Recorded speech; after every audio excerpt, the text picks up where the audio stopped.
Dudes, tunes, and brews. and brews. We're dudes. We're dudes. Listen to tunes. Listen to tunes. Drinking some brews. Drinking some brews.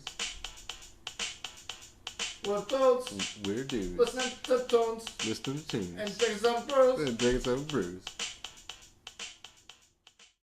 All right, this is Dudes, Tunes, and Brews, episode 7. The 4th Awakens, because it's our 4th of July Independence Day Yeah, episode. we've had a Father's Day special. This will be our Independence Day special. So, tying together the album that has been chosen is a good pick. Yeah, right away we've actually chosen a personal favorite of mine, and I didn't realize it was one of yours. Yeah, as I well. listened to it quite a bit back in the 90s. The Presidents of the United States of America. Their debut record. Yep, that 3-piece from Seattle. And they That had band they were weird. You didn't know if you liked them, but you knew you liked them. You knew you loved them, and they were parodied by Weird Al. They were. Another great band for our program. It ties in. It does indeed tie in. We go ahead and get Al mentioned in the Mm-hmm. you know, the I tagged him in a tweet. He never responded. Yet. You have a point. He did just finish 77 shows. I find it hard to believe Weird Al is still relevant enough to be playing 77 shows for a tour. I was singing Fat to myself while working today. I was singing that yesterday. And it doesn't get old. It does not. My kids love it. I love it. Fat people love it. Hey, ding dong, man, ding dong. Ding dong, yo, ding dong. You ain't fat. You ain't nothing. Is that what they teach in that little sissy school of yours? I think I got a piece of pizza around here somewhere. I'm not hungry. Oh, anyways, yeah, episode 7 in Presidents of the United States of America. Two beautiful things. My favorite number, cut in half. Okay. My favorite number is 14. Isn't it weird every time you add odd numbers, it makes an even number? Yeah, right? And then when it comes to, cubing them and squaring them and all those things, they change it. Math, dude. If I could marry math.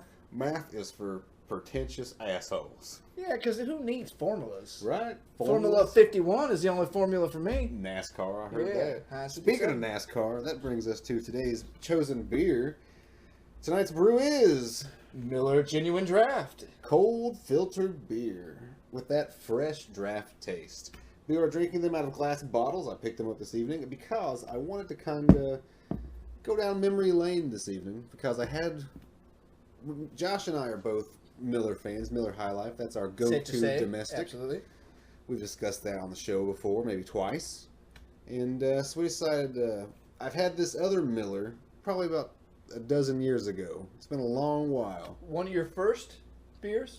No, well, maybe. I was pretty young. Yeah, young enough to not discuss names. Yeah, and I don't remember exactly the taste of it. So I figured we would try it tonight. And Really? So it's been that long for you? It's been a long time since I've had a genuine draft. So this isn't a Miller Lite. It's obviously not a Miller High Life. Mm-hmm. This is their full flavor. This would be their Marble Red. It's supposed to be as close to the taste of a draft beer as possible in a bottle. I say let's go for it. You ready? Let's do it. 3, 2, 1, twist offs. 3, 2, 1, twist off. I let it foam over my face. It got on my shorts. This is beautiful. It does kind of taste like a draft beer. It's as drafty as it gets. It's got a good sweetness to it. Mine didn't have much of a head on it, so it's just kind of... I got a little overzealous with mine. You did a little bit, but you usually do. Yes. I just get so excited, Well, it does have a good taste. It kind of verges on a sweet more than skunky. Yeah, it is a bit sweeter than a High Life, I will say that. Absolutely. But it's definitely not as carbonated as a High Life. Obviously, hence the champagne appeal of the High Life. Yeah, but I would drink this no problem. Yeah. I like this. I'd put it in my fridge. I'd fridge it up. I'd put it in my koozie. I'd put it behind my bologna, if you know what I'm saying. A nice thick cut bologna sandwich. Yep. A cold one of these. Mm-hmm. With some air conditioning, because I don't know if you've been around the United States presently. Is that just in the United States happening, or is it in the world? Is that an equator thing? Is that? I don't know. All I know is it is hot as balls right now. There are balls sweating amongst us. Yes. And it's 76 degrees in here. It's a modest temp. It's not bad. We're Studio A this evening. We are back at our standard location.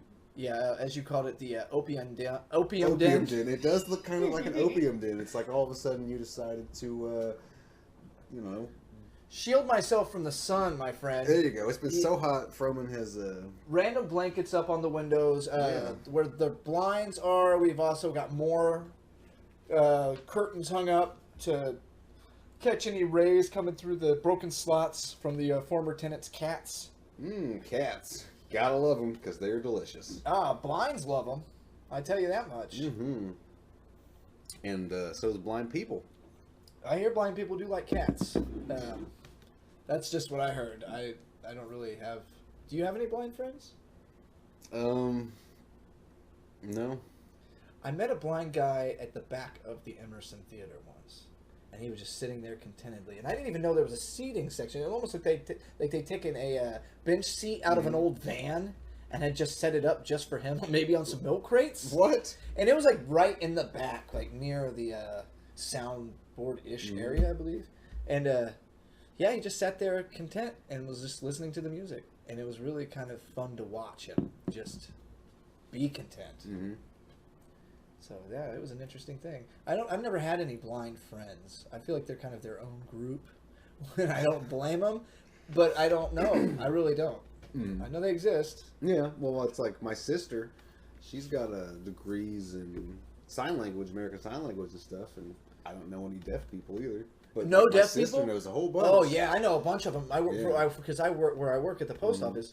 There are all kinds of military people there, and all kinds of people with not necessarily handicaps, but for something about the hearing impaired, particularly, is involved with the post office quite a bit. One of my good friends, Clark Howard, plug. He's one of the first people that actually taught me about the cochlear implant. Oh yeah. That's a really interesting thing with that and how it works. And it's like they basically create like this fake eardrum thing happening with like a spring implanted in there. It's like really interesting. There's like a wire that's like wrapped around and they create vibration patterns in his ear. Huh. And I don't know the whole inner workings of it. It's pretty cool just knowing him and to hear it. The difference in, or not to hear it basically, because the thing about Clark that's interesting is he can sign like nobody's business, but he speaks so well with or without his hearing. Sometimes you don't realize that his implants batteries are dead because his speech pattern is so like articulate. But the only way you can tell is if he turns around and you are talking to him and he's literally deaf. And I would mess with him sometimes. I'm like, dude, I always forget that you're deaf until those batteries go out and you're turned away from me because you're so good at picking up on things. So, he was a lot of fun to work with. But, he pointed out all the other people working there that were deaf. And watching him sign and everything was very cool. That's crazy how they do that. Like, it's like playing the harmonica, dude. Yeah. Start these little tiny movements that change the whole word. And he's so, like, smooth with it. And he's got his lingo and the way he carries his words and stuff are very fluid. It's a lot of fun to watch. That's cool. That's cool. Yeah, so the shout out to all the deaf and the blind people tonight. Everyone is beautiful. Every one of you are beautiful. So, we're going to drink this beer. And we're going to listen to this record. And we're going to research this record a little bit. And we're going to discuss random things. Because that's what we do here on Dudes, Tunes, and Brews. And Brews. So, let's go ahead and get this record going. Track one. Track one. Titled Kitty. Kitty.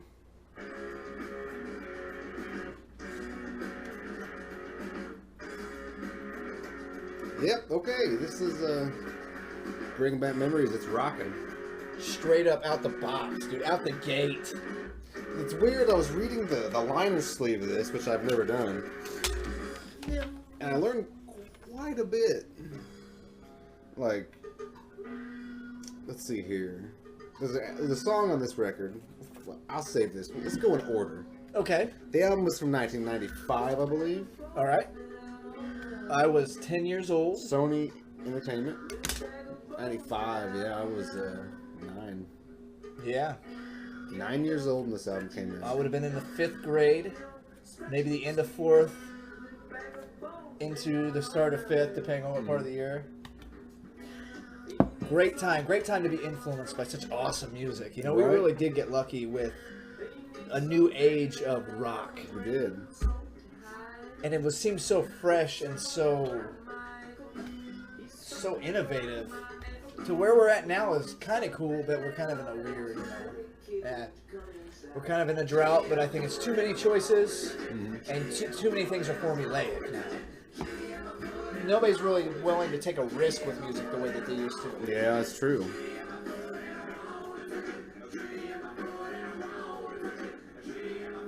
So, the band themselves consist of Chris Ballew on vocals. I'm sure I didn't pronounce that correctly. Ballew? Is he French? No, Ballew. Chris Ballew. He does the vocals and he plays a 2-string bass guitar. Ah, nice. Okay, I never knew this stuff. Then Dave Dederer. Dederer. Dederer. Dederer. It's a lot of D's, E's, and O's. Yeah, it's just all D's and E's. Right? He plays the 3-string git bass and sings. So they pretty much play a 3-string instrument and a 2-string instrument. Beautiful. So a guitar with 3 strings and a bass with 2 strings. That's kind of fun because there is actually a track on this where he talks about old man on the back porch. And he talks about with his 2-string and 3-string guitars. And I just thought of him thinking about like any makeshift pop-up jam where people just grab whatever instrument they got. Sometimes you got a couple strings on it and you just jam. That's a cool concept. Yeah. And then Jason Finn, he plays the no-string drums and he sings. So you have 3 guys. The no-string drums. Minus 5 strings that they should have. And 3 vocalists. That's pretty cool. So it says that they had 6 albums. Was that what we discussed earlier? Yes. So I've only heard of this one and possibly a second album, and then I heard there was a break. The only album I know of is this debut record and the Cleveland Rock song. Oh. From the Drew Carey Show. Well, what about so you said you know about this record, so Yeah. you know all the tracks on this. And then they did the Cleveland Rock song? Yeah, dude. No way. Yeah. I had no idea. That's cool. I'm pretty certain it was them. Well, that's good to find out. Fairly certain. I know I like that song and I like that show. So,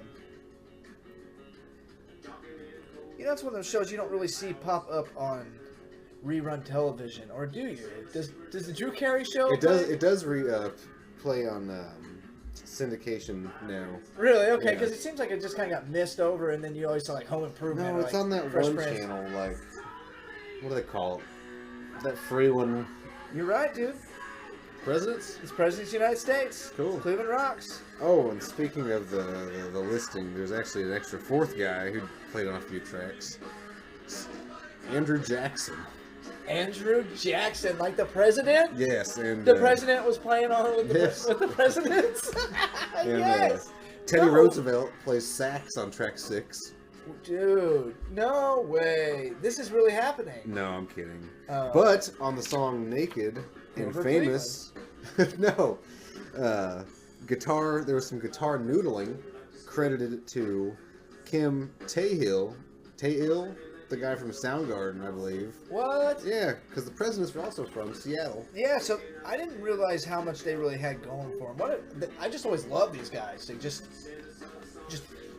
in general, it's like they're fun, they're crazy, they're cool, but they're just straight up rock and roll at the same true. time. It's just no apologies. And I feel like a lot of the lyrics, if you listen to them, it's like he just sat around and just stared at stuff. Right? It's like just stuff. It's like he talks about peaches, and he talks about the kitty, and then he talks about the little blue Like dog. Throughout the course of my day, I sing about what I'm doing sometimes. Just like Absolutely. stupid little ditties about what I'm doing. Doing ditties, as we'll call them. Doing ditties, singing ditties. And it's like this guy does that every day, and just makes songs that way, just out of the silly little songs that he just pops off his head.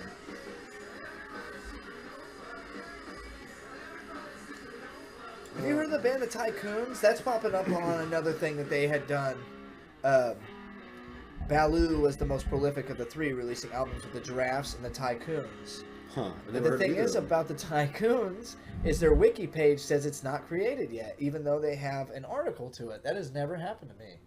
There's a hyperlink to it, and you can't go there. And this is the single that everybody knows. Huge single for them. Also the one parodied by Weird Al. Weird Al. Gump. Is he inbred? Man. Takes me back. What was that? Bad Hair Day? That Weird Al record? That was, I believe that was off Bad Hair Day, yeah. Because, wow. I also had Amish Paradise. Amish Paradise. I think that one had the U2 parody from the Batman Forever movie. Oh boy. The one about going to a dentist. I like Weird Al's attempt at originals. Mm-hmm. Yeah. He did that a lot more in the 80s. In the late 80s, early 90s, he kind of played with that a little bit. That was kind of fun. I'm surprised he hasn't tried that more so. I've actually said that in past episodes. He has. Have you listened to any of his, he's had 5 records since Bad Hair Day.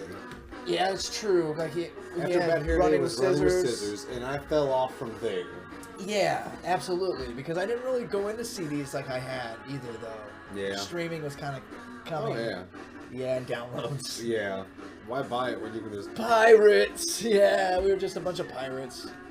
Everybody was. Everybody is. It's a way of life. Yeah, what are you going to do now? You got a streaming service? What do you, Spotify your life?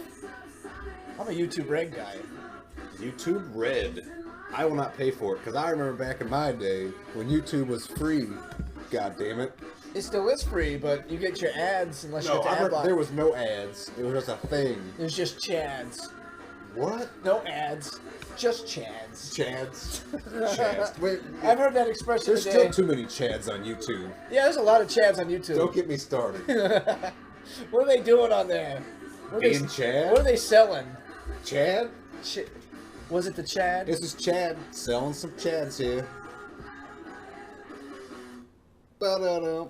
Oh man, I love the Presidents. Not bad. So that was Lump. So we're on track 3 already. This next track is called Stranger. Finn played drums for several bands, including the Fastbacks, Love Battery, and his original band. Or no, Love Battery was his original band. Mm-hmm. The Fastbacks are another one of those bands that I've heard. I believe they did a song called Going to the Moon. Was a song that I'd heard off of a collaboration record, and I really liked it a lot. If it's the same group I'm thinking.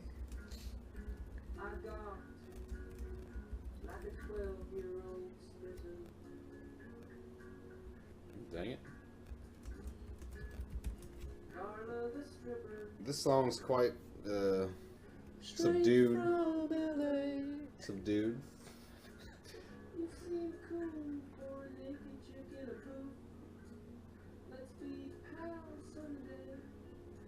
Naked chicks and boots.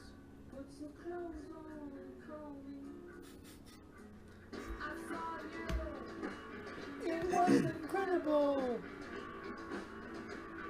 This is interesting. Going back to something that you remember from back in the day and revisiting it with your aged and mature eyes and ears, like this record here. Also with the Miller Genuine Draft, like I said, I have not had in a very long time, and tasting it with my dad taste buds. Ooh, nice, nice.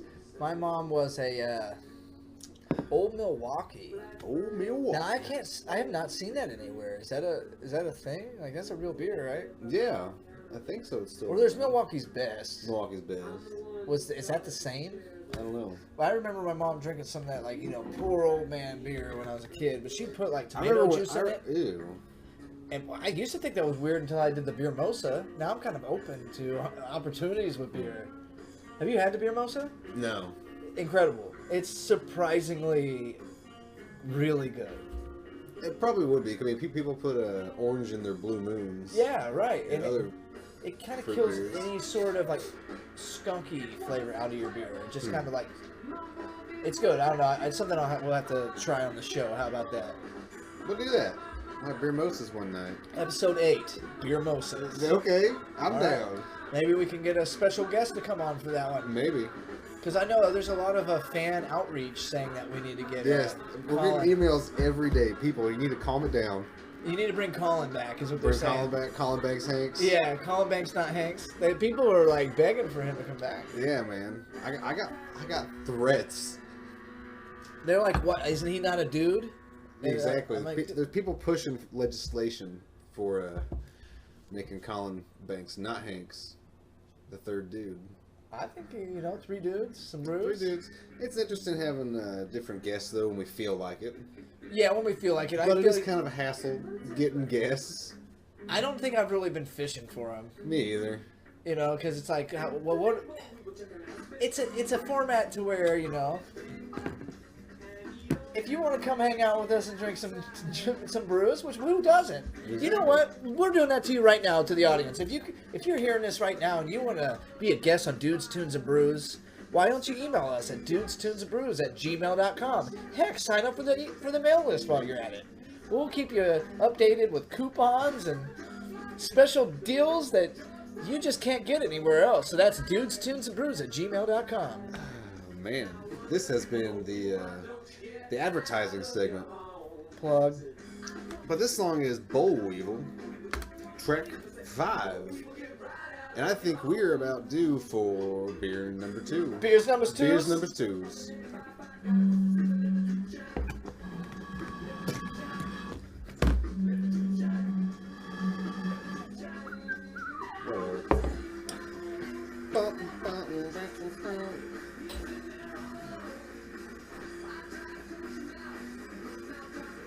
All right. So the presidents rose to fame in 94 through 98. They signed to a new label in Seattle and released their self-titled debut album the following year. They also released a limited edition blue vinyl 7-inch single called Fuck California. Fuck California. You ever been to California? I have, and fuck California. Wow, it seems like it's a pretty versatile place to say fuck the whole state. Yeah. But I'm sure they're mostly saying fuck a particular section of California. Probably. But it's just easier to say the whole Probably the state's same one I'm thinking of. one big old turd sandwich, just like in the shape of a turd. Right? If you cross the state lines from Nevada, you're a turd. Or New Mexico. Another geography question? What are we doing on this thing? I'm no good with geography. I couldn't tell you. I know Montana's up north somewhere, far to the west. I know a big Montana's a nice big ass sandwich you can eat. No, they don't make them that. They don't call them that anymore. That's right. Yeah, they quit doing that like 12 years ago probably. Remember, it used to have that sauce on it. That's what blew my mind. I think it was like the onion chip sauce on the top bun or something. Remember that Southwest dipping sauce? It was kind of like a creamy beige. Vaguely. So good, dude. But yeah, it was like 16 ounces of roast beef. Yeah. It's like a full pound. Way too much. That's the sandwich your dad ate. Yeah, well, you had to get like a beef and cheddar if you were lucky. You got a single and you liked it. Oh man, yeah, pretty much. Did you like just a plain ass roast beef sandwich? No, you gotta have some fucking Arby's sauce on that. You liked Arby's sauce? Oh, yeah. What about horsey sauce? Not huge on it. Not until I got older. Now that I'm old, I'm like, I love horsey sauce. I just stick to the originals that I like, so I could drink Arby's sauce. That stuff, I love it on roast it's so beef vinegary. sandwiches. I'd like a spicy variety of it. It would be nice if they would make a spicy. They make a 3-spice or 3-pepper sauce. Oh, is that just that with pepper sauce in it? No, I don't know. I think it's just like a 3-pepper sauce. Their honey mustard's pretty good. This is Peaches. Which is a major hit for them. This video was the first one that I'd seen as a kid. I remember watching this video with my dad and being very interested in the concept. They're just out in a peach tree, out in just like, an orchard. And then there's a special thing that happens during the breakdown of the song. Ninjas jump out of the trees and they fight them during the breakdown of the song. And I can watch that video pretty much every day. I think that the song is sexual by nature, though. I think he's talking about vaginas. Could be. He talks about... He gets a little bit sexual with it coming up. With it. He talks about what he does with that peach while he's sitting there in that field. We'll listen to it and we'll check it out. You heard it here first, folks.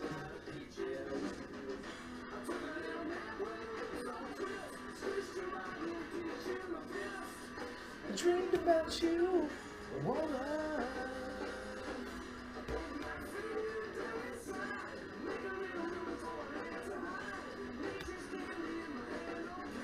Or pie. Now the thing I like about it is he says, I put my finger down inside, made a little room for an ant to hide. So he kind of manipulates the fact that it's not sexual. Yeah. Into like this double entendre thing. And I think that's what I like about this song, this album in particular, is all the double entendres that are made of sexual innuendos, but he does it in a way that's very classy. Very, very caricature-like.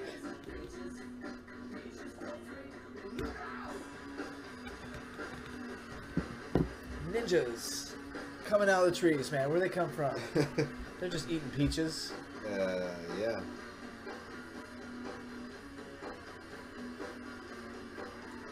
Oh. So apparently the presidents broke up in like 2000. Did they ever get back together?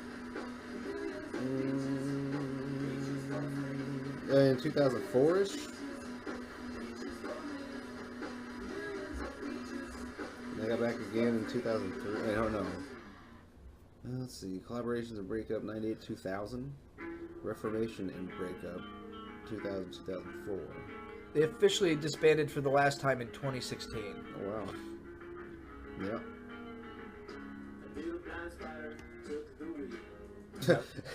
This is one of my all-time favorites. On November 16th, 2016, Chris Ballew stated that the band had dissolved sometime in the summer of 2015 due to the members being old people now. I hate to say it, though. That's the thing about 90s bands versus 70s bands, is they were balls deep in it. You had to be like rocking in the 90s. Even if you weren't the best musicians per se, you had to be like 112% like rock star. And they burn up so fast because of that. And so when you try to keep that angst and that power when you're in your 40s and 50s, yeah, for sure, it's hard to hold it up versus doing a song like being the Eagles. Yeah, The Eagles, they are more I wouldn't say more musicianship. It's more of that bright, colorful. It's that prettier sound to where you can be a little more folky with it. Play more of the standards and then just kind of call it a day. So I think that's kind of the thing about 90s bands that's hard for them to finally come back with their sound, unless they've just been rocking all these years, and some of them have. Well, I mean, PBS does those things when you get those 60s bands that like come back in the 90s. You remember when we saw the Duff Steel special on that? Oh man, poor old Duff. Yeah, Duff. Rest in peace, Duff. The old Duff. I tell you though, but yeah, the Zombies are playing. Yeah. Have you seen them? Those guys are better shit than me. Dude, he still has his voice, man. Yeah, what are you doing? But if he'd like, that's the time of the season, he'd have been like Lemmy. True. Or Lemmy, But look how long he lasted. Speaking of 60s singers, though, some of them, their voices just change and go, like Robert Plant, he had to lower his register. Yeah, but it sounds so smooth. Great. Yeah, how lucky was he? Dude. So lucky. And he looks great, too. I love that stuff he did with Alison Krauss. Oh, yeah. I thought that was great. You don't get more perfect than that. Yeah. That is a fantastic... And it was ahead of its time, too, because it was before the rock folk thing was kind of coming back into the forefront of, like, popular music. He was kind of going back, kind of playing with that a little bit sooner than others. What I like about Plant and like some people into that stature of music is how they can... Kind of how Bowie was too. They don't have to force anything. They can choose what projects they play with, and they can be as independent and off the wall as they want to be, because who cares? True. They don't need a top 40 to survive. And I think that's cool when people can keep their composure with more artsy, off to the side projects. And I think Plant's like that. I think he probably plays a lot of garage shows and stuff where like his buddies and stuff, you know, he probably hangs out with his friends and they jam. And True. he doesn't have to go play major stadiums anymore, but if he wants to, I'm sure Robert Plant plays shows where there's 5,000, 10,000 people that show up on the whim. Yeah, probably. I mean, does he tour still? Or is it kind of one of the things I'm not certain.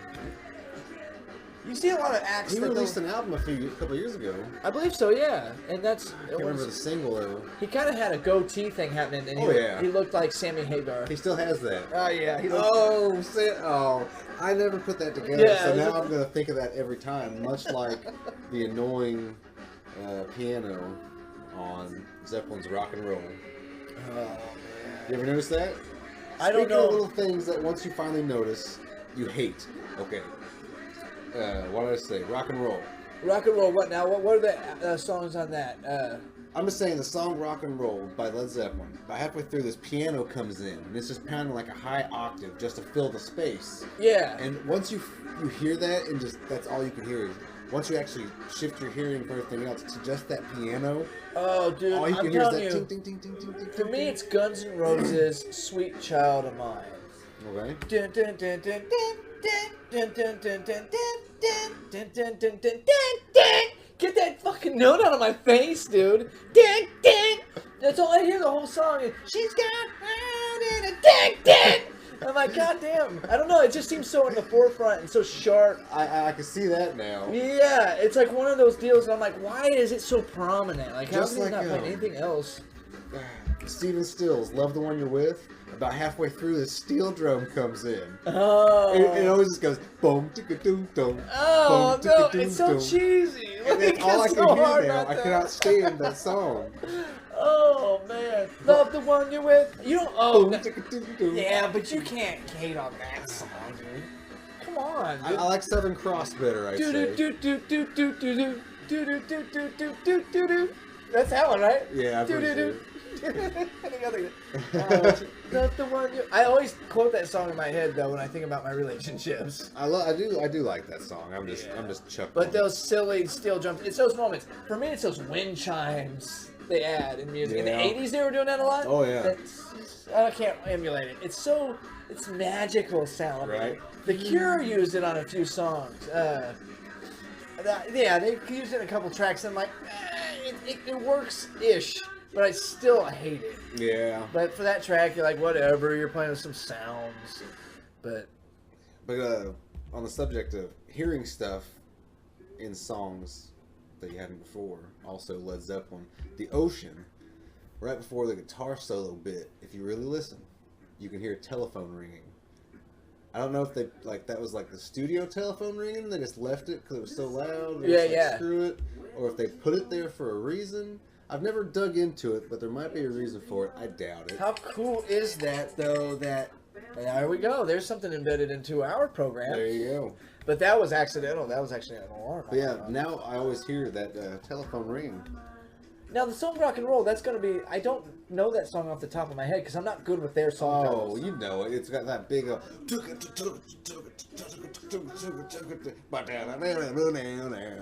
Oh, really? Okay. So the rock and roll. I never thought about that. Duh, of course. Well, that's the thing. Zeppelin's one of those bands where, like, the names of the songs don't matter. It took me, like, 5 years to, like, know the names of the songs. Oh, there's this one song that they had that was, like, toward the end. I don't know if it was on Zoso or one of those deals, but it's like, it sounds like this, like, hokey, like, piano part toward the dun dun dun dun dun dun dun dun dun dun dun dun. You know the love that I found. I can't think of what the hell you're playing. Hold on. It's hard to... I can't emulate it right now. I'm two of these in, but... oh, man. It's an okay song.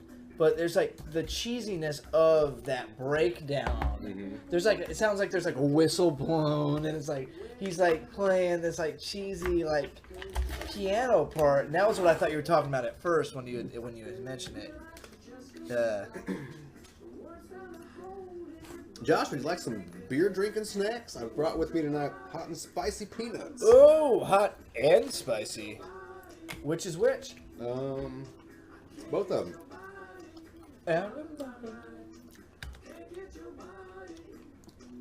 This is track 10. It's been going quick.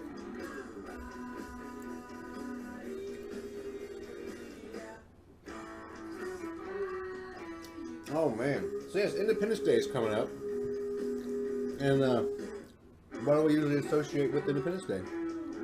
Well, you know. That's right, drinking. Drinking and alcohol. Cookouts. And cookouts, food. Tell us in the comments what your favorite 4th of July activities are. And we might tell you that's cool. What about you? What's your, you guys drinking. My usual 4th of July thing is drinking, cookout, trying to avoid going downtown for fireworks, and yeah, watch fireworks that aren't downtown. That aren't downtown? No. You gonna buy any fireworks yourself? No. I don't buy them because they're a waste of money. I show that I'm proud to be an American in my own ways.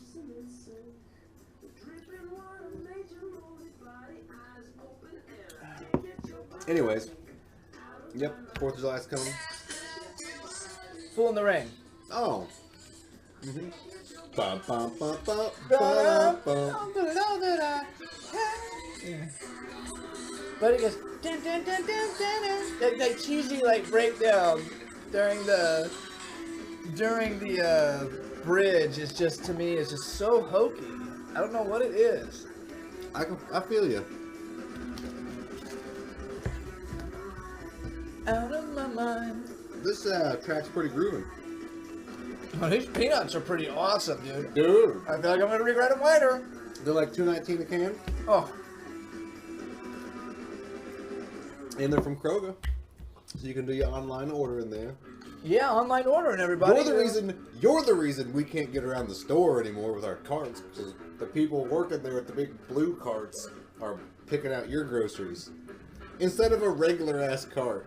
Now I wonder what it's like to do that job, to be the guy getting my groceries. Because it's one thing to have to stock, but then you're like unstocking. Right? It's reverse stocking. It's a very particular job. Steve sets it up and Paul and Felicia knock it down. It was my first time, and he knew it too. He's like, I see it's your first time doing this. I'm like, how do you know that? You should just see my receipt and put my groceries in here. Don't talk to me. But I gave him some money. We gotta tip the guy, right? Is that legal?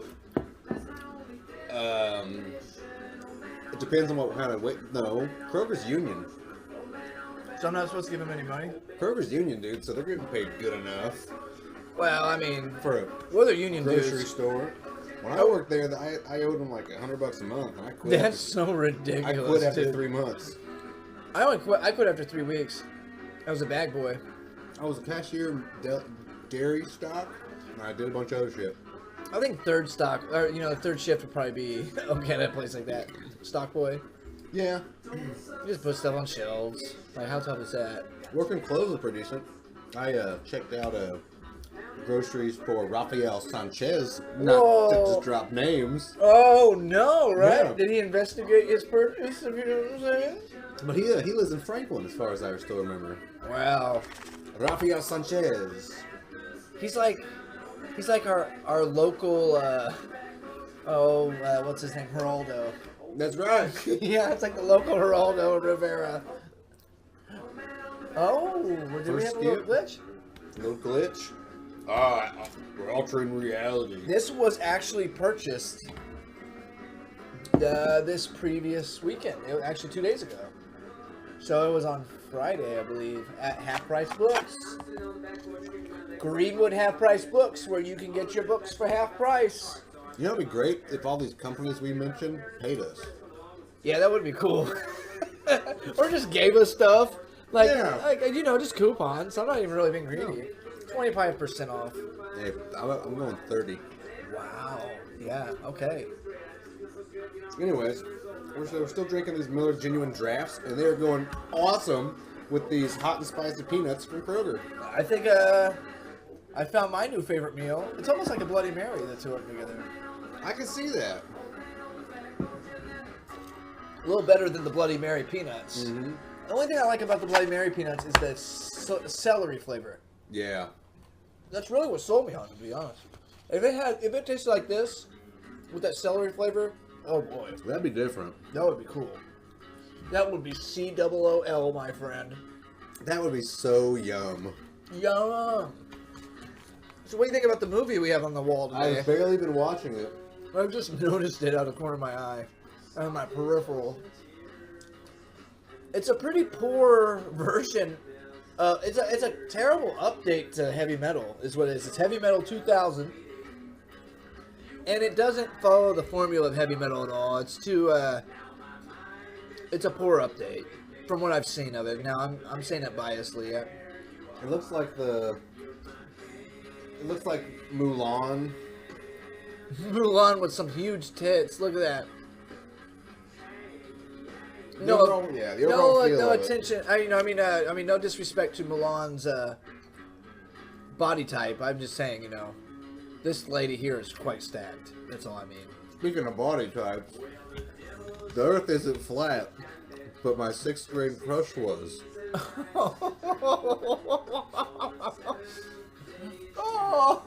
I'm here all week, folks.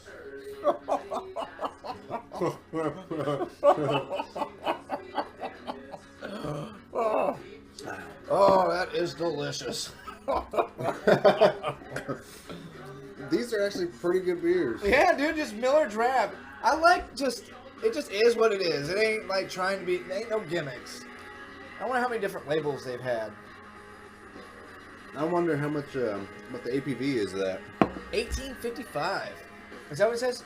Yeah, 1855. They established a brew that's been holding on strong, man.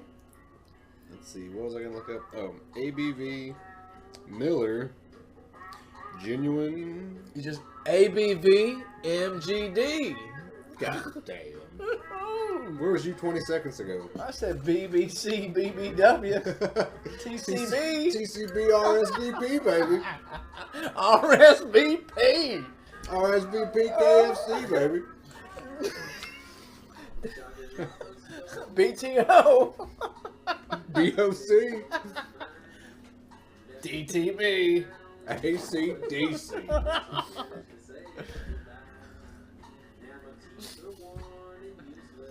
Oh man, you win this round. Oh, I see. You ate one too. What did I eat? ABV. This is probably the hidden gem on here that doesn't necessarily strike me as a song I quite remember, but I like the energy of it. And I lied when I said that I was singing Fat earlier at work. I was singing Eat It. Which is surprising because that's not the one that normally pops into my head, but why not, you know? Eat It is the underrated gem of the two. Video-wise, it was quite nice.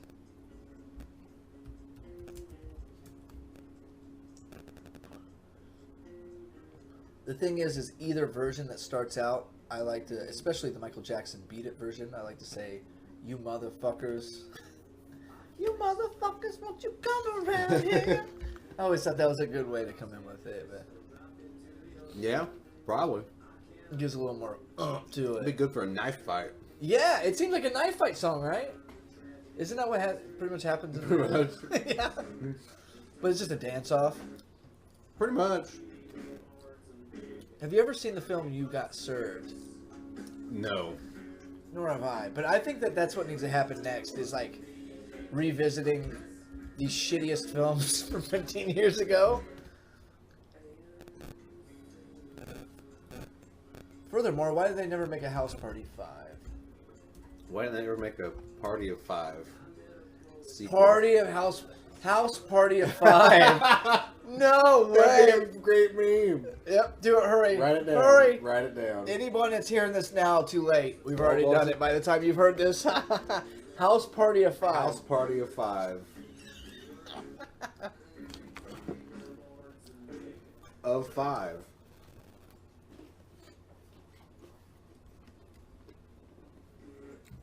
You just texted me. Yeah, I know. House Party, House Party. I know.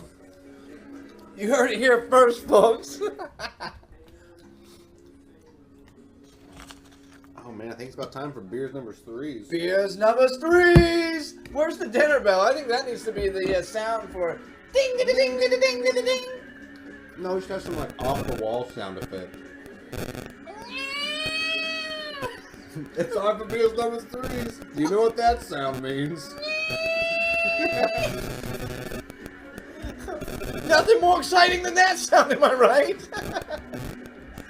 I'm suddenly thirsty for another.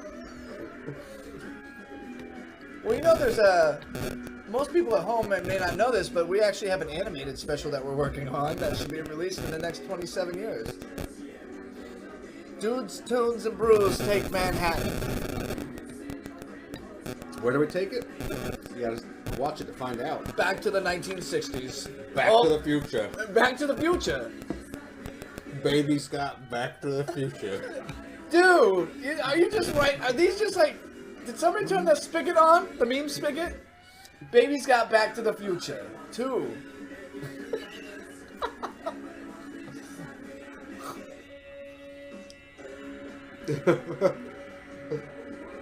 Baby's got how Stella got her groove back. What? Do you remember how Stella got her groove back? I always like the title of that movie. I've never seen it. I think It's just called How Stella Got Her Groove Back. And I was like, it was like an early, like... I think she got it by going on vacation. I think she got with some young dude and banged him, and he banged her out, and that's basically the story. Yeah, pretty much. He was the Mr. Miyagi of sex. Yeah. But He sold her sexy gremlins. wax on, pants off. Okay? That was the closing track to this record. What? What a smooth ride, man. That's about as smooth as an MGD. Yeah.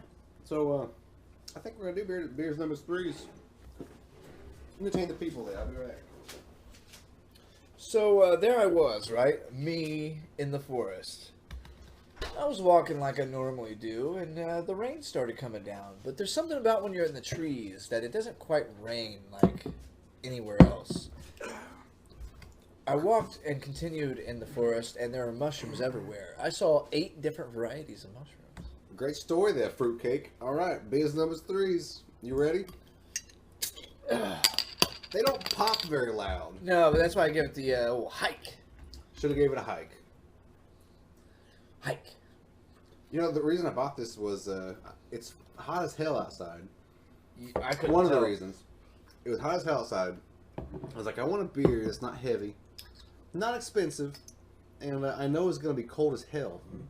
So I was like, Miller Genuine Draft. Ain't no one buying that recently. That's probably been in there for a minute. It's probably cold as hell. Now, here's the thing about that. This is probably a pretty popular beer, but people don't really talk about it. I can see that. It's probably like RC Cola. Like, RC Cola is still being made comfortably. There's a built-in audience for RC Cola. There is. I don't know them, but they exist, and I still see it on the shelves. So it's got to be within the same vein as that. Kinda, like, let's see. Let's put it in perspective. A 6-pack of High Life bottles. I want to say it's $4.99. Miller Genuine Draft 6-pack bottles. I believe it was $7.99. Oh. So but it was a slight price increase Yes. from the other. And that's interesting. Did you get the ABV on these? No, my I've lost internet connection. My phone is being a piece of shit, as we say. POS. That could have been added to our acronym list. I could have. But we were going positive. We were. CBS. Wait, which stands for? NWA. NWO. WCW, WWF, YOLO. WWE. Nitro. Nah, that's not Nitro. Don't make me like call out the Wolfpack. I won't, because I know you will. So you, did you come here from Tank Top Talk? No. You guys still doing that? No. I quit. Oh. You quit? No radio show could contain these guns. Yeah. There was actually a guy on there named Axel, which I thought was a cool name, but he never wore tank tops, though. He wore muscle shirts, which that's a lie, That is a dude. Yeah. Anybody can wear a muscle shirt. Mm-hmm. It takes a real man to wear a tank top. Right? Yeah, that's basically what I've come to terms with. Yeah, and if your name's Axel and you can't even work on a car, that's got to be really, like... Yeah. It's got to be embarrassing. It's like if your name is, I don't know, James Bond, and you can't spy. You know, that's got to be weird. Or Jane Fonda, and you can't, Fonda. screw a bunch of... Dudes. Dude. So she married Peter Fonda, right? Or is it like his sister? What's the connection? I'm not sure. What's the Fonda connection? What's the Fonda? Who's Peter Fonda? Peter Fonda rode a motorcycle, I think. He's the one that was in Easy Rider then, I'm right? pretty sure. Okay. Not Brando. But Brando was in Rebel Without a Cause. No, that was James The Dean. Wild Bunch. Okay. Right? That was James Dean that was in Rebel Without a Yeah. Cause. Which I've never seen. Now, what's the thing with James Dean? That's such an iconic thing. I've never understood. I think he was one of those pretty boys they put in some stuff, and people liked him, and he died, and he kind of lived. Just a kind of a pop culture phenomenon. Monroe. Like a Ronnie Van Zant, Princess Di, Buddy Holly, Immortalized Richie in their youth kind of deal. Kurt Cobain. Every generation has theirs. Yeah, it's interesting how that works too. Those General So's. General So's chicken. Of art. Yeah, the General So's of our generation. That's right. Yeah, because I always hear, like, James Dean is, like, always a big deal. You'll see him on posters and stuff. He's from Indiana. Good-looking guy. Oh, he's in Indiana? Hoosier? He's a Hoosier? You know what? Oh, did not know? He's from, hell. Bedford. That's Mellencamp. Oh, yeah, that's right. He's from Mellencamp. Seymour. I was born in a small town. Digging limestone in a small town. Yeah, we go fishing in a small town. There's the big blue river, and it's cool. Took a dump in this trash can. As much as I talk trash about him, the production value on his records is pretty dope. Like, I will definitely say, like... True. That's a good song. I like Mellencamp. I think he's a guilty pleasure. I think he is. When I heard Wild Nights as a kid... Wild Nights is cool. It's actually a Van Morrison song. I knew it was a remake. I like his take, but I like the chick that's singing with him. I think she's what... Oh, that bass playing chick. And what happened to her? She had a great voice. I would have assumed somebody like her would have made it in pop music. She kind of reminded me of the... what the hell was her name in the Tracy 70s? Chapman? Oh, no, No. okay, you were saying 70s. I was saying that she The kind of had 70s, that. there was that leggy chick who was in that James Bond movie. I forget her name. Well, she was like big for a minute. Kind of had a good voice. You know who got me, threw me off was, the one that was like got that really crazy voice, but she does that Christmas song, Santa Baby. Oh, Eartha Kitt. Eartha Kitt, yeah. Who was in the original Batman show. Yeah, She was Catwoman. Wow, I never knew she could sing like that. I didn't even know that was her doing Santa Baby. I guess I just never paid attention. It was like, wow, that was her. Yep. And she's done a few other tracks I've listened to, and she's got a cool sound to her voice and whatnot. Yeah. Eartha Kitt. Santa Baby. That's another sexual one. Right? Mm-hmm. I like the Madonna version. You would. Oh, yeah. Pervert. Madonna. I liked her in A League of Their Own. Is that the one where she had the dick? I don't know. What? Was there a Madonna moment where that happened? I know she had the cone bra, and she had that sex book. Mm-hmm. I wonder what that goes for now. I wonder what the eBay value on the Madonna sex book is. Because I can't imagine that there were that many sold, but I can guarantee that there were quite a few sold because it's pre-internet, and she was a celebrity. So that, and within itself, in the early '90s, was a major situation. Came with one of those shitty order forms. Yeah, it's a Columbia House. Like your friend looks at it, goes, "Can I have that? I'm gonna order one." Oh, I'm gonna get the Madonna sex book. Yeah, but she kind of had a thing going there for a minute, though. When she did the Marilyn Monroe-ish type thing, she was at the height of her sexuality at that point. And I guess. Since she's kind of just aged and gone on. I like Ray of Light was a good track. Ray of Light was kind of like her Believe. It's exactly what I was thinking as I was saying that, actually. You're right. That was her Believe album. Her kind of comeback. That was her song to make standard white guys everywhere just listen for a second. But the music makes the people come together, you know? Song about music instead of fucking. Yeah, and they had Ali G in it. Remember that? No. You remember the Ali G? No. Ali G was like a wankster. I know who he is. But you know who plays him, right? Sacha Baron Cohen. Yeah. So that was like his first claim to fame was the Ali G, and then he was doing that. He was on that. He was on that video with her, and then later on it was Borat and so on and so forth. He's one of those sneaky actors, though. He's been in movies I didn't realize he was in. Like, have you seen what's the one Johnny Depp where he's the barber? Sweeney Todd. Yeah, he's in that, and he does a really good job. He actually sings and does the whole nine. He was actually going to be Freddie Mercury in the upcoming Queen biopic.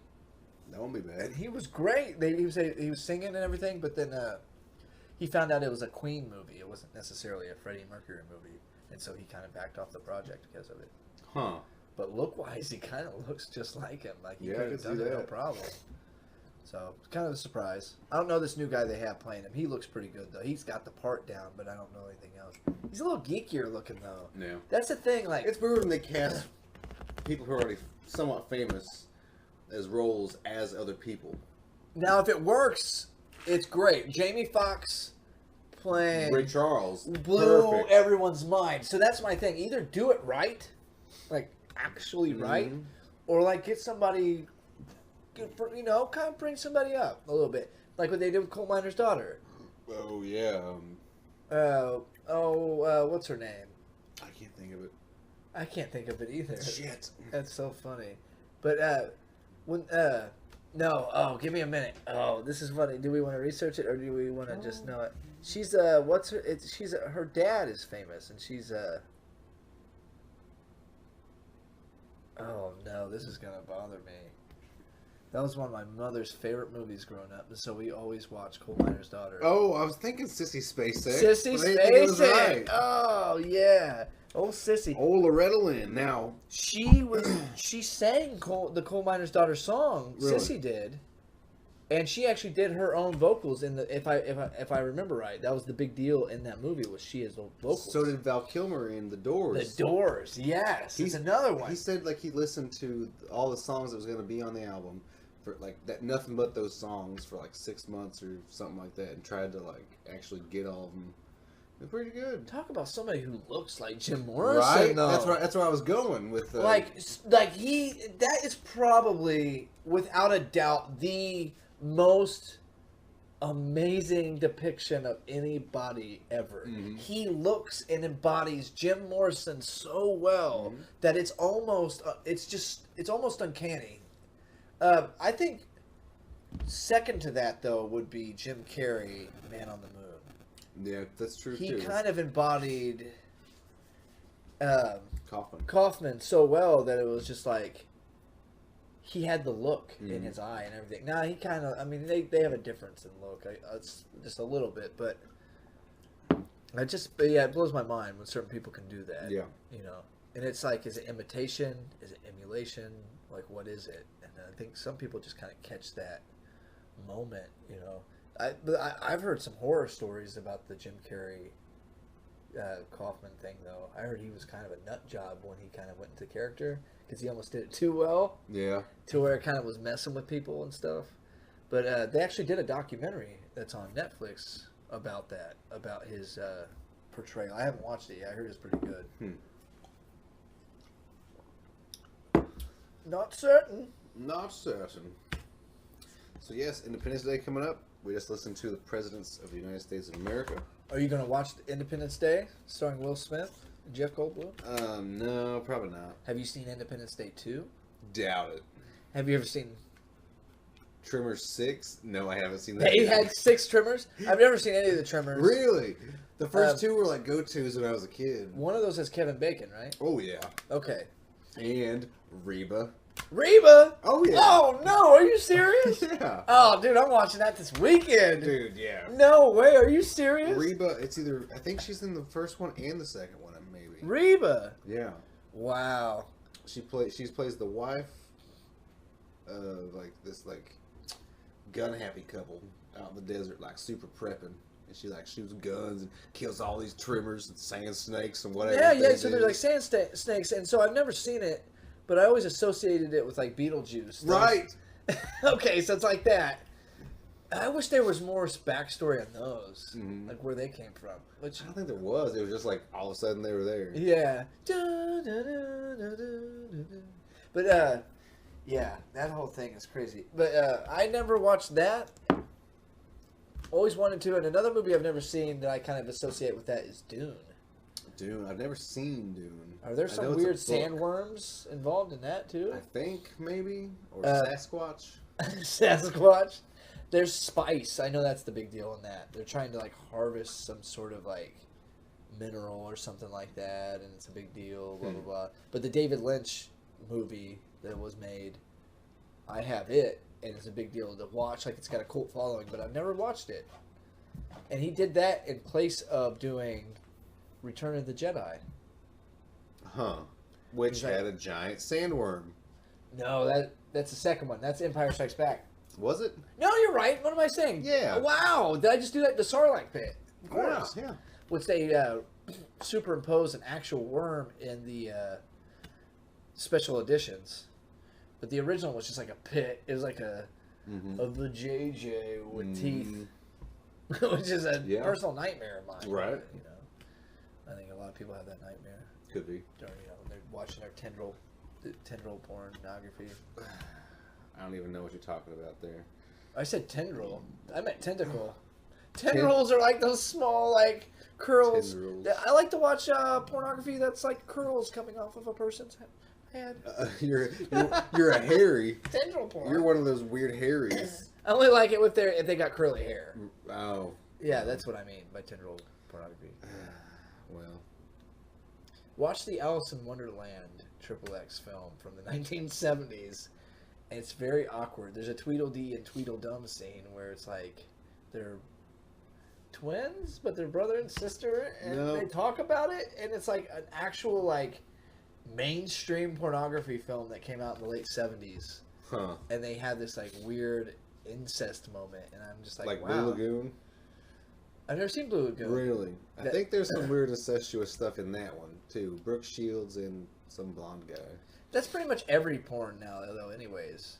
It's well, like, from the 70s. I just mean now it's been normalized, like, in terms of, like, searches and stuff. And I'm not even talking about I'm searching for this stuff. I'm just saying that, like, you go there clean, no browser history.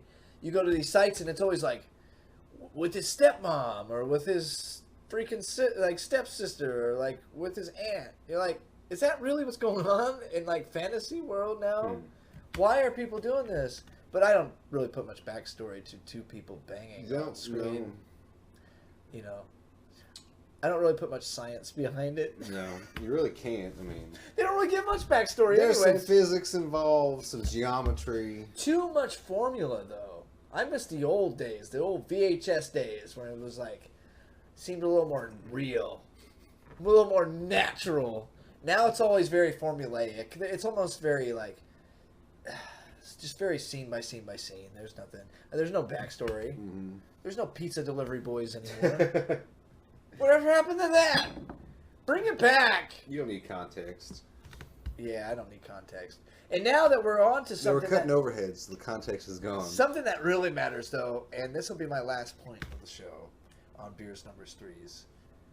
I finished my Beers Number 3s a minute ago. I have to mention this because it matters to me. Cobra Kai. Cobra what? Cobra Kai. It's the new series that's on YouTube. Oh, okay. It's 10 episodes. It's the ongoing saga of the Karate Kid. Oh, I was wondering. I see that all the time. It is the best series. Does he continue to wax on and wax off? Dude, it is the one. It's one of those things that whoever wrote this series, these 10 parts, could have taken anything and made it awesome.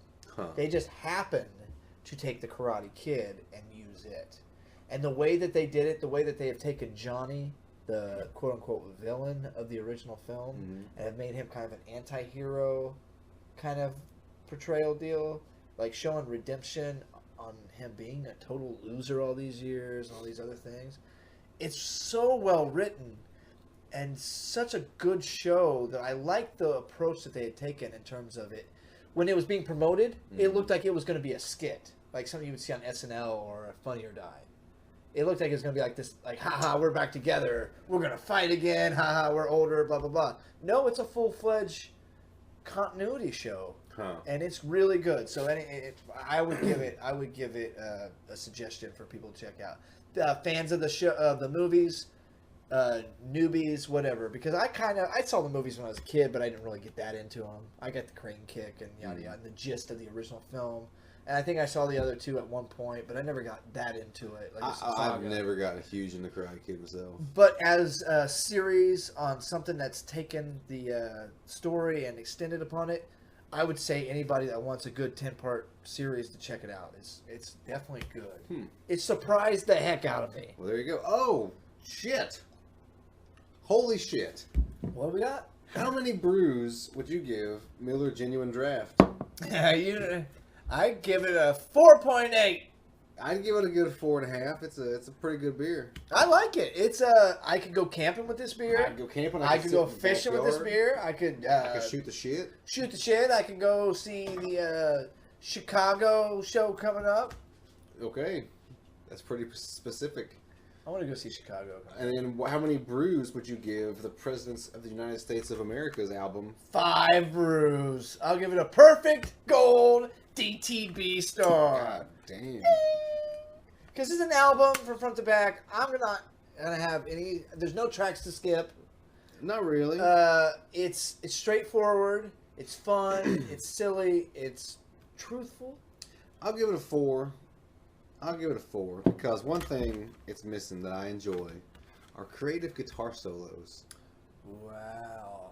Okay. All right. Some kind of melodic, not just straight driving rhythm all the time. Because there's nothing really like too sticking out as far as music. When they're playing on 3-string guitars and 2-string guitars. Right. But I'll give them a 4 for a solid effort for what they were working with. It's a good record. It's reminiscent of what I'd heard REM and the B-52s doing in the early years, to where they were playing with a lot of toy instruments. Okay. And that's what makes me think of when I think of a 2- and 3-string instrument. I think of just something just lying around. You pick it up, you just kind of pluck it out, and then somebody accompanies it, and then boom, you got what you need. True. So it's kind of folky in terms of that, but it's definitely punky in terms of that too. Super punk, and that's the thing about a lot of. I would call this a punk band. I would call the B-52s a punk band. I mean, I would not call them a punk band, because punk to me is engraved in my head that it's loud and it's abrasive and it's against this or against something. So more of a political approach. Something along those lines. This is more just. We're trying a gimmick with 3 strings and 2 strings. We're going to write songs with this. And my songs are usually just things that pop into my head. There's no real message at all unless you really want to like delve into it and like see the double entendre and stuff like that. That's, to me, that's more punk than anything. That's my personal approach on punk is, let's just go for it. Let's just do it. Like like the Stooges was like the structure, that. Like the structure and sound to me was just like the grunge and alternative scene of the mid to late 90s. And it seems like that the thing with grunge, it's very easy and hard to break down, is that punk metal thing happening. Because you have bands like Alice in Chains, Soundgarden, that were definitely more on the metal spectrum. And then you had bands like Nirvana, Presidents, the Melvins, a bunch of other bands in that genre going more punk, to where they were like associated with simple sounds, not as many guitar solos, and but they all had things of punk was getting away from the guitar solos and shit like that. There's a lot of good guitar solos in punk groups, depending on who it is and what they got to convey. Yeah. But you had some, and that's the thing about punk that's really interesting too, is how many different branches it has off of it. You know, you had social punk, you had more of this, like, you had the English version of punk, you had the New York sound, you had hardcore that was stemming off of things. There were so many different areas that punk was going, but the idea of punk was just simplicity. You didn't need a whole lot to do it. It was kind of like, and that's the thing about punk at the early onset of hip-hop. And that's the thing about a lot of these groups that I think, to me, are very interesting. Like, I'm very into the Beastie Boys, Blondie, and things of that, and like the Eastern scene going on in the late 70s into the 80s on, because they actually helped open up the stage for a lot of these rap groups, because they understood all you need is rhythm and a voice. And then suddenly you've got a track, and then you've got something to say, and people can dance to it, move to it, and actually hear what you're saying. And so punk actually helped hip-hop more than any other circuit. But hip-hop in its early days. Now, nowadays, it's a whole different variety. And let's not get into that tonight, because I think tonight's episode is drawing to a close. Absolutely.